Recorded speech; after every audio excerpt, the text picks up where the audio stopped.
Vamos lá, galera, mestre do hack na jogada, conversor digital, tá? Acabei de consertar um conversor digital que não estava ligando. Verifiquei o fusível, estava ok. Então vamos lá, galera, não estava ligando. Olha o que que era, galera. Um capacitor eletrolítico. Se você der mole aqui, ó, parece que é de 70 microfarads, mas não é.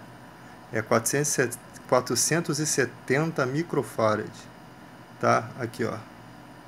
10 volts. Substituir por um mais grossinho que esse, mas mesma capacitância e mesma voltagem, apesar deles ter uma certa tolerância. Posicionamento aqui, ó.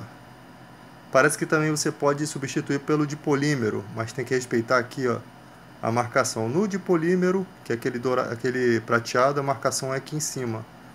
Aí você tem que ver se é positivo ou negativo. No caso aqui, ó, negativo. Foi substituído o capacitor que estava um pouco estufado. Até tentei colocar ele para dentro para ver se funcionava, mas ia funcionar permanentemente. Aí parece que não está tão estufado assim, mas estava bem estufado, tá? Foi substituído. Também consertei uma placa de DVR que estava funcionando, mas só que o HD não está lendo, tá, galera? Então substituí esses 3 capacitores aqui que estavam estufados.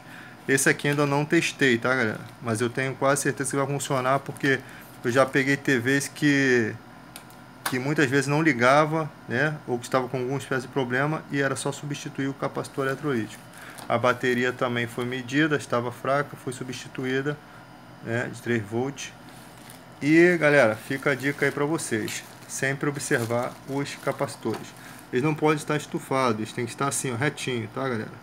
Ó, houve algum estufamento aqui, ou por baixo você observar que soltou algum líquido ou estufou, já sabe que pode substituir. Eles aqui, ó, estão todos na mesma posição. Você pode perceber as faixas aqui, ó, tá vendo? Essas faixazinhas aqui. E na própria serigrafia da placa, quando você tira ele, tem uma marcação que identifica essa faixa aqui, né? Os demais componentes, só quem é retardado mesmo que mexe nessa porcaria, porque tu mete o soprador térmico aqui, porra, voa componente até no inferno, cara. Tem que ter uma habilidade com o soprador térmico para poder mexer nisso aqui, coisa que eu não tenho ainda. Então, estou estudando ainda, galera. Fica a dica aí para vocês. Fui.